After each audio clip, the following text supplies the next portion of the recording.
give myself away.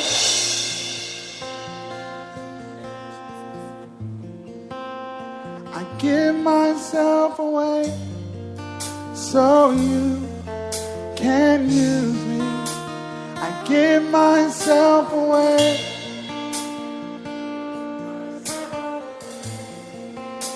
I give myself away so you can. Come on, let him know. I give myself.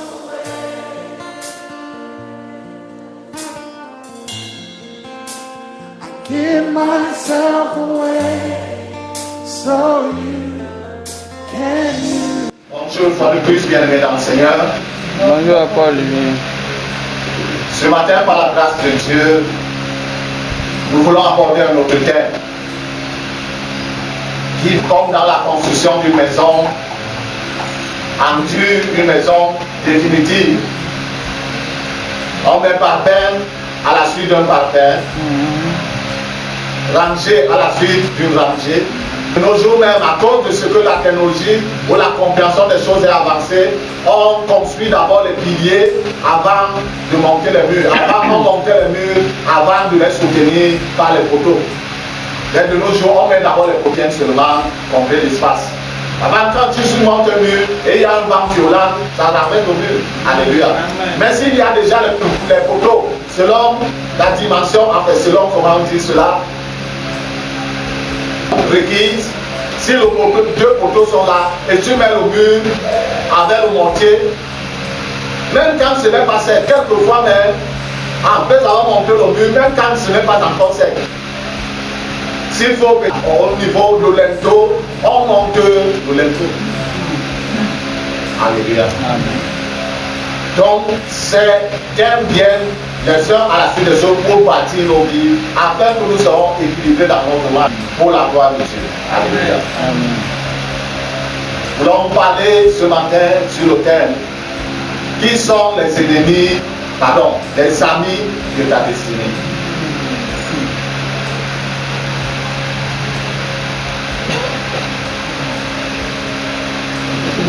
Qui sont les amis de ta destinée?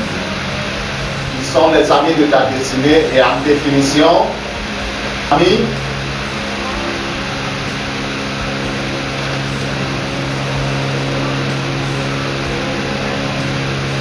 un ami est une personne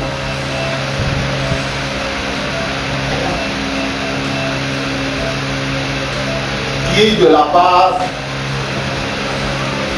d'une autre, un ami est une personne qui, de la part d'une autre, est l'objet d'un attachement privilégié. Qui, de la part d'une autre, est l'objet d'un attachement privilégié. Un ami est une personne qui, de la part d'une autre, est l'objet d'un attachement privilégié. Nous sommes tous à la ligne. Oui, papa. Il ou elle t'écoute, ou elle t'écoute,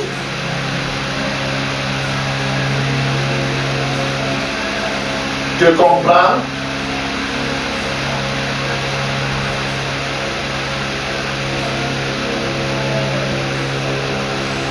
il ou elle t'écoute, te comprend, c'est quelqu'un avec qui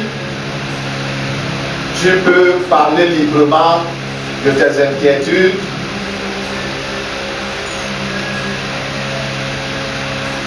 avec qui tu peux parler librement de tes inquiétudes, de tes peurs, de tes doutes. C'est quelqu'un avec qui tu peux parler librement de tes inquiétudes, de tes peurs, de tes doutes.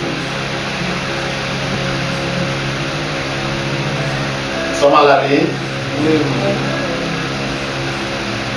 Même quand il ou elle ne sait pas comment t'aider,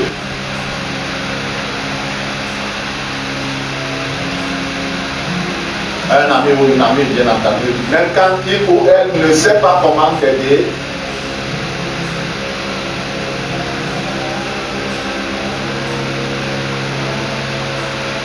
il ou elle est capable de te rassurer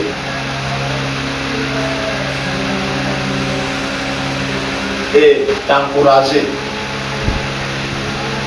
Même quand il ou elle ne sait pas comment t'aider, il peut bien entendu, il ou elle est capable de te rassurer et t'encourager. Alléluia. C'est un ami ou une amie. Alléluia. Amen. Et concernant le monde destiné,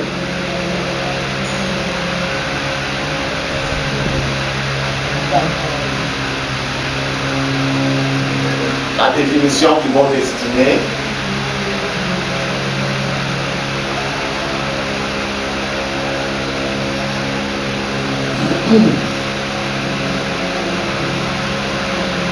le terme hébreu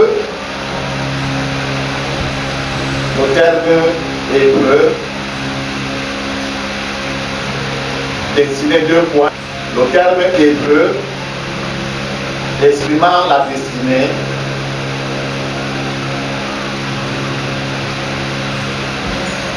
hébreu exprimant la destinée est direct.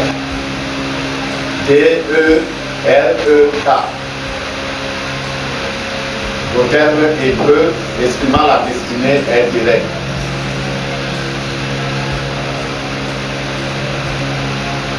D-E-R-E-K. Et il signifie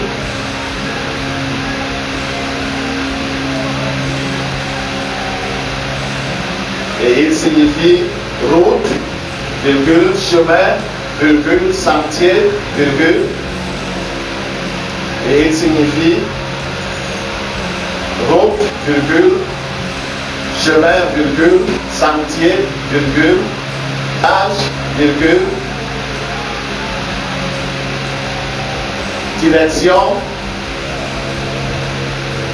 voyage, virgule, direction,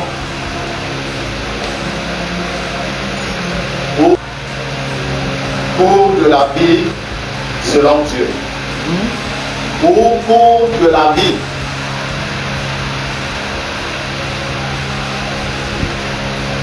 Au cours de la vie en Dieu.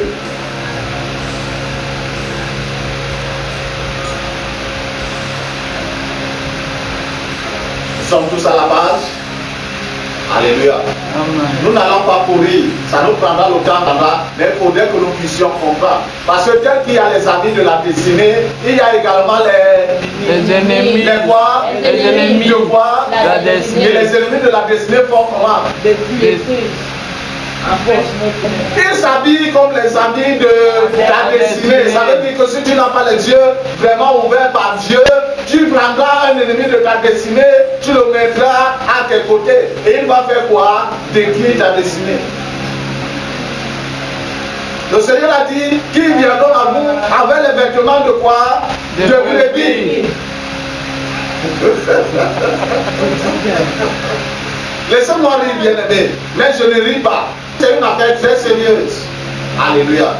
Très très sérieuse. La destinée, nous continuons pour achever avec les définitions. La destinée est donc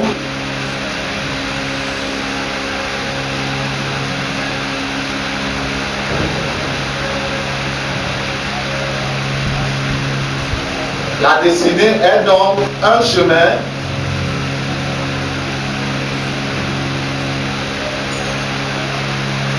La destinée est donc un chemin sur lequel nous devons marcher.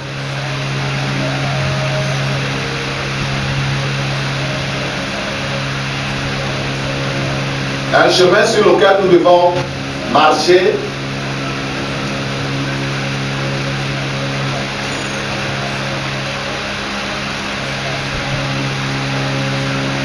Un chemin sur lequel nous devons donc marcher.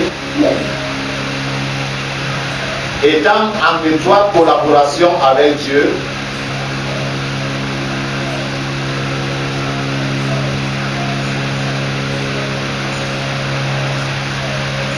étant en étroite collaboration avec Dieu,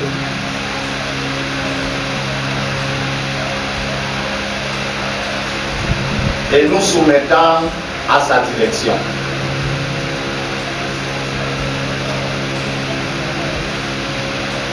Et nous soumettant à sa loi.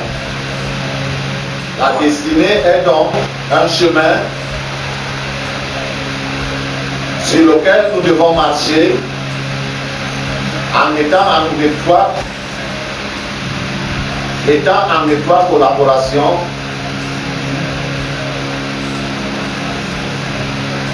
avec Dieu et nous soumettant à sa direction.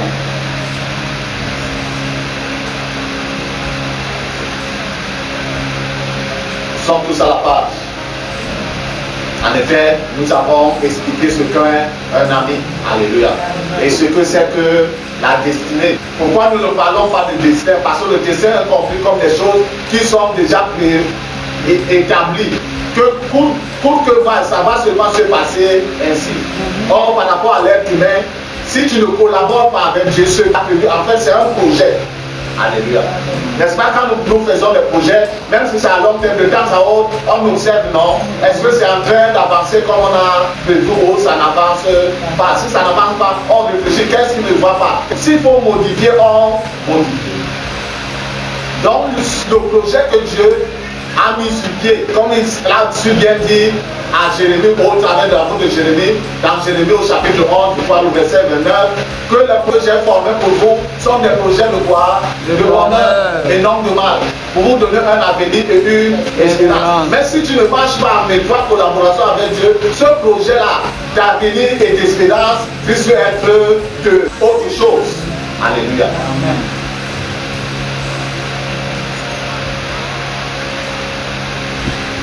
Et dans Romains, au chapitre 8, le verset 28,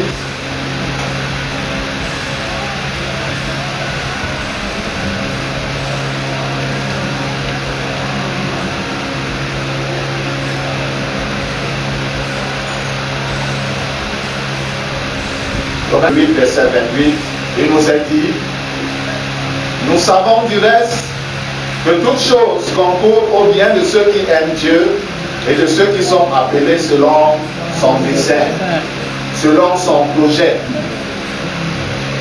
Romains chapitre 8, verset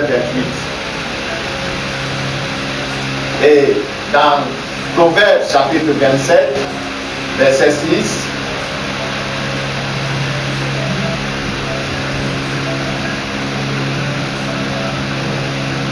Alléluia. Amen. Il nous est dit, les blessures d'un ami prouvent sa fidélité, mais les baisers d'un ennemi font peur. Alléluia. Nous parlons des amis de notre destinée. Qui sont les amis de notre destinée? On a vu tout à l'heure, c'est quelqu'un avec qui nous sommes, ou alors nous avons un attachement privilégié. Ça veut dire que cette personne avec qui nous avons un attachement privilégié, nous devons donc faire attention. Alléluia. C'est-à-dire quoi? En tant qu'enfant de Dieu, conscient par rapport à toute personne avec qui nous entrons en relation. Amen. Si nous étions déjà en relation avec cette personne, ça avant de connaître Dieu, lorsque nous entrons par la grâce de Dieu et sa miséricorde en relation avec Dieu, nous devons interroger Dieu sur cette relation-là. Amen. À moins que ce soit la relation maritale ou conjugale, on est également marié avec la personne. On commence seulement à prier pour la personne, pour que Dieu fasse son travail. C'est lui qui convainc. C'est lui qui peut convertir la personne. Et nous menons une vie selon la parole de Dieu pour que cette personne puisse réaliser qu'en effet, c'est la meilleure vie. Alléluia. Amen. Mais en dehors de cette relation, Parce que Dieu n'accepte pas le divorce. Alléluia. À moins que dans cette relation, l'un ou l'autre des partenaires soit en danger de mort. Alléluia. Amen. Bon, on connaît beaucoup plus les femmes battues. Alléluia.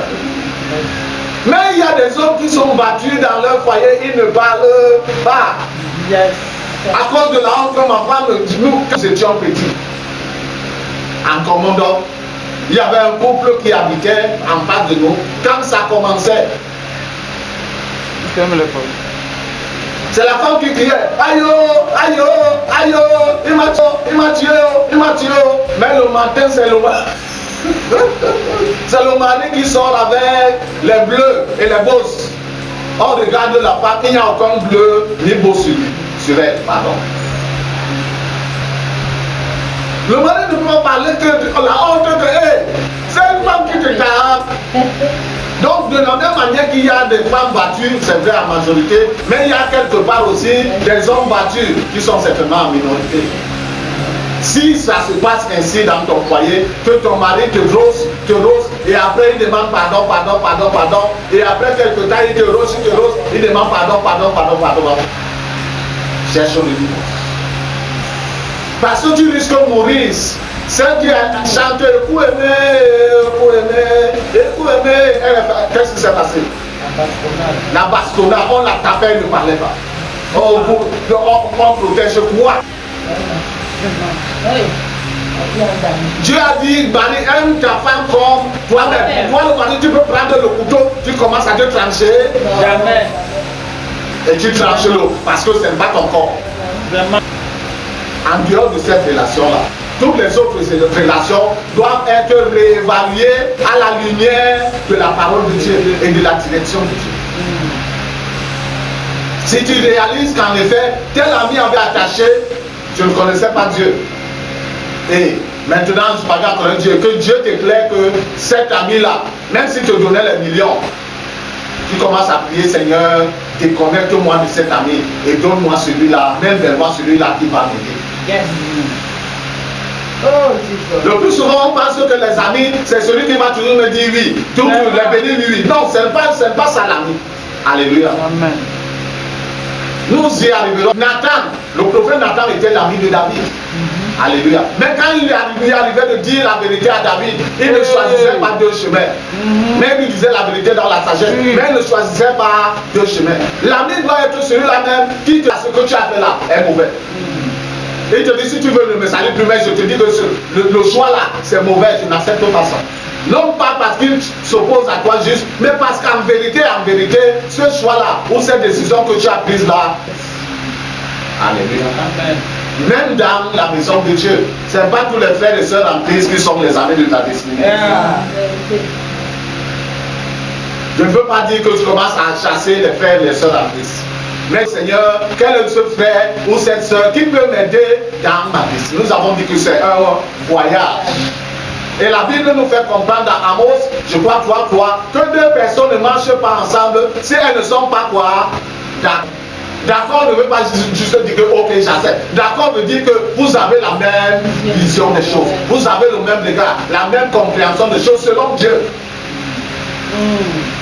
Si tu prends un frère en Christ ou une soeur en Christ comme de ta destinée, qui n'a pas la même compréhension des choses selon Dieu, non pas la compréhension humaine juste, mais selon Dieu, qui peut t'aider que oh, cette décision que tu veux prendre, le Seigneur ne fait pas ça. Même quand tu es fâché, tu vas après, tu seras convoqué par le Seigneur pour revenir sur ta décision. Alléluia. Mais si tu veux seulement les amis qui vont te dire oui à tout mot de charme, en effet, ce seront des ennemis. Et les ennemis de ta destinée, ils vont être d'accord avec toi pour les bonnes choses. Ils vont également être d'accord avec toi pour les mauvaises choses. Bien-aimé dans le Seigneur, chacun d'entre nous est dans sa destinée selon Dieu. Je dis bien-aimé dans le Seigneur.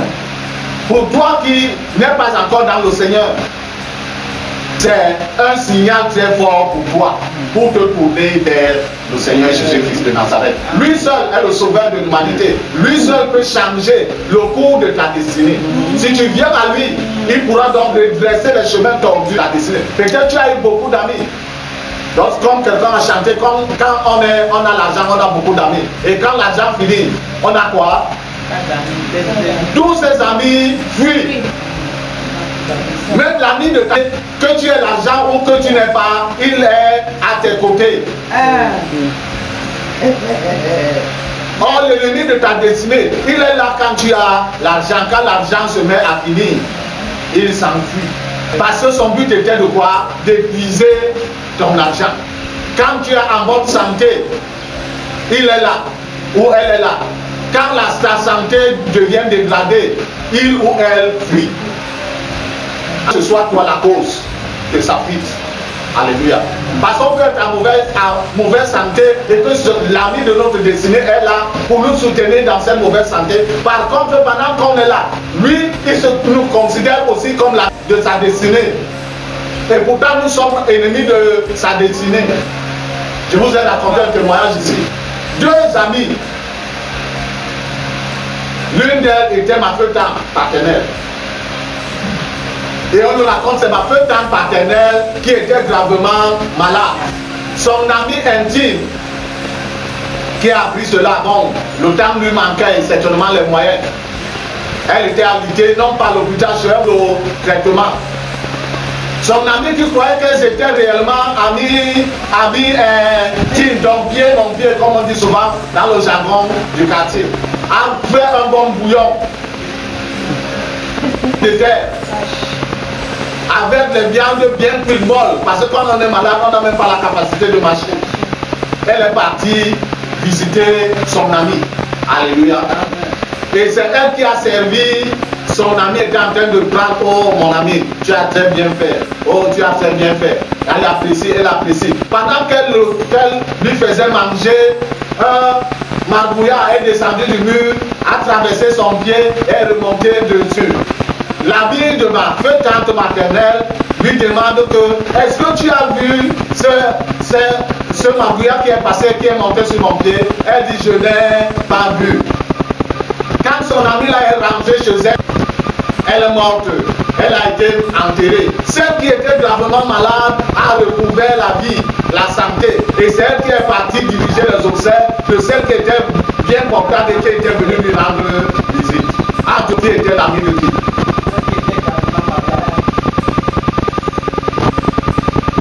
Celle qui était vivante, bien portante, pensait que l'autre était son ami ou l'ami de sa destinée. C'était l'ennemi de sa destinée. Et malade, c'était quoi? La croix, la viande de sa destinée. Alléluia. Je nous laisse avec ce témoignage. Que le Seigneur bénisse à cette parole dans nos cœurs. Surtout, que nous puissions précisément la afin de la mettre en place. Gloire des rois et Dieu Tout-Puissant, merci pour ta fidélité. Merci pour ta parole que tu nous adresses ce matin, oh Dieu.